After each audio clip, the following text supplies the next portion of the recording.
पुष्पा जी। हाँ मेरे हाथ तो खोलिए। Sorry sorry. मैंने तो सोचा था 4 बंदे इन लोगों पे भारी पड़ जाएंगे, और ये तो अकेली चारों पे भारी पड़ गई।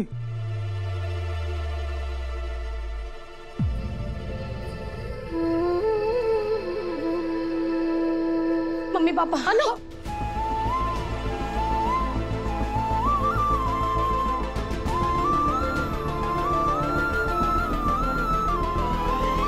आप लोग ठीक हो ना?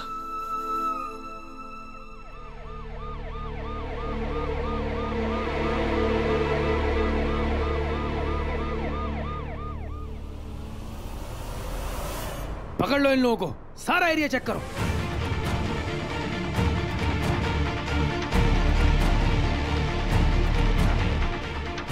पिछले दरवाजे से भाग जाता हूँ।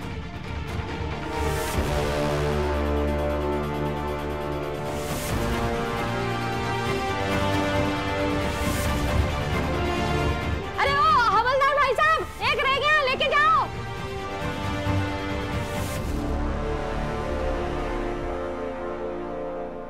मम्मी पापा, अतरानी का लाख लाख शुक्र है कि आप लोग ठीक हो। पता हम लोग कितने परेशान हो गए थे। अरे ठीक तो होना ही था।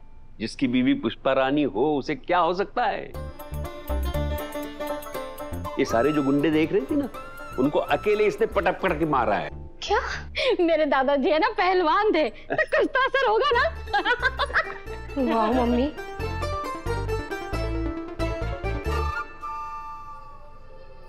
कुछ भी हो, रघुपति अंकल ने ना आप लोगों पर अटैक करवाकर बिल्कुल ठीक नहीं किया।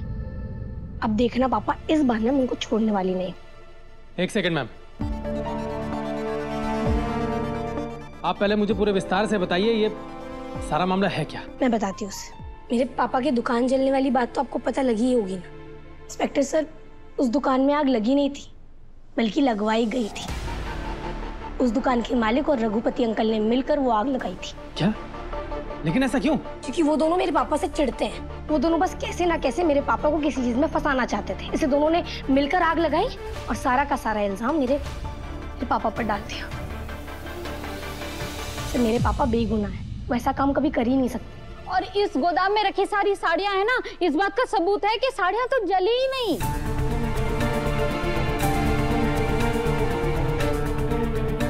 ठीक है, हम जांच करते हैं इस मामले की। सर, हमने सबको तो पकड़ लिया, पर हमको रघुपति कहीं नहीं मिला सर।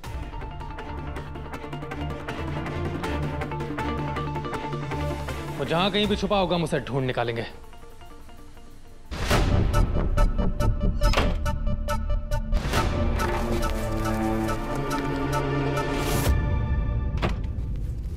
भैया ये बैग क्यों भर रहे हो? कहाँ जा रहे हो आप? भैया एक मिनट, भैया ये शर्ट क्यों फटा है? रजनी, वो पुष्पा से झगड़ा हो गया मेरा। पुष्पा? हाँ। कब? क्यों? अरे वो दुकान में कांड हो गया था ना।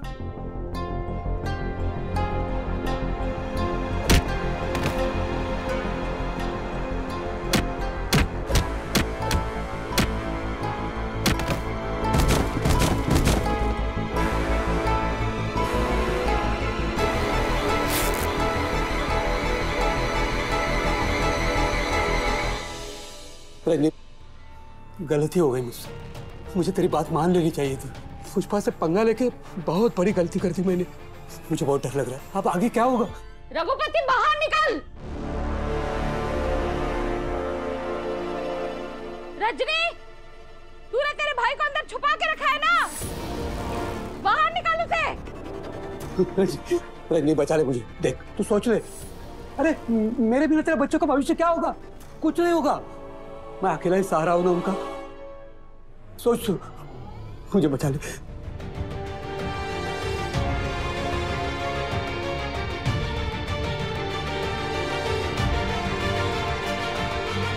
रघुपति के बच्चे बाहर आ।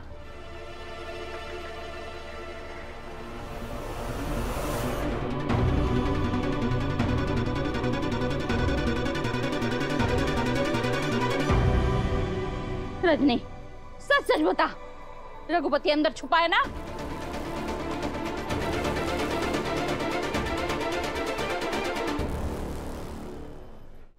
मैंने तो रजनी को साफ साफ बोल दिया कि देख ले, मेरे बिना तेरे बच्चों का फ्यूचर है ही नहीं। अब रजनी मेरे खिलाफ जाने की हिम्मत नहीं कर सकती।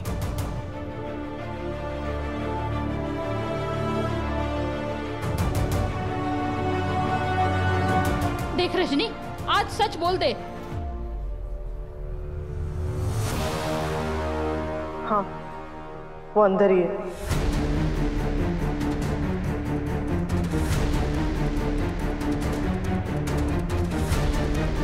हे भगवान, हो गया बंटाधर।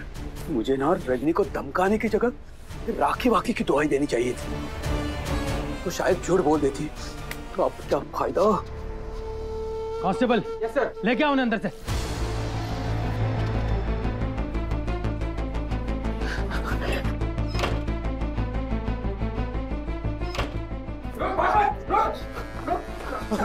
अरे क्या कर रहे? अरे मैंने कुछ नहीं किया। अरे छोड़िए मुझे। अरे मैंने कुछ नहीं किया।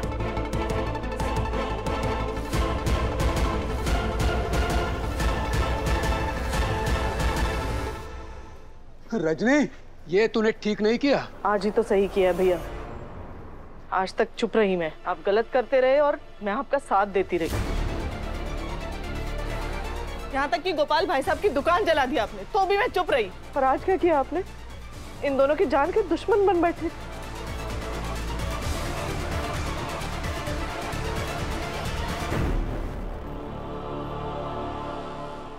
नहीं, मैं अब और आपके पापों में भागीदार नहीं बन सकती। अरे कैसी बातें कर रही है तू? अरे भाई हूं मैं तेरा।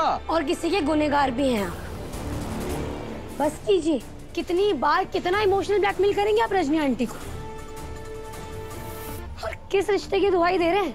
आप जैसे लोग ना प्यार के लिए रिश्ते नहीं निभाते, सिर्फ और सिर्फ अपने फायदे के लिए निभाते हैं। जब पता चला मैं आर्य सर की कंपनी में काम करती हूँ तो मेरा रिश्ता विपिन के साथ फिक्स कर दिया। जब ये पता चला कि शादी के बाद उनकी कंपनी के साथ डील नहीं कर पाओगे तो रिश्ता कैंसिल कर दिया। जब मेरी मम्मी ने आपकी सच्चाई पता की और रिश्ता तोड़ा तो आपने दिल में खुन्नस पाल ली है ना कि छोटी मोटी हरकतों तक ना फिर भी ठीक था रघुपति अंकल, पर आपने मेरे पापा की दुकान जलाकर बिल्कुल ठीक नहीं किया।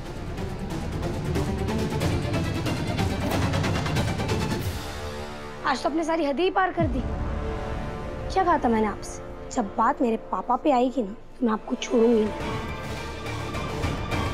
पुलिस के हवाले कर दूंगा। वैसा ही हुआ, चांदनी चौक की लड़कियां जो एक बार कह देना करके रहती है। अब सड़िए जेल में, आपको बस आपके कर्मों की सजा मिल रही है, समझे? सर प्लीज इन्हें ले जाइए। चलिए। रजनी, मेरे बिना देखना, आटे दाल के भाव याद आएंगे तुझे। और तू विपिन, तू तो मेरा अपना बेटा था ना। बाप से गद्दारी की तूने। माफ नहीं करूंगा तुझे, माफ नहीं करूंगा मैं।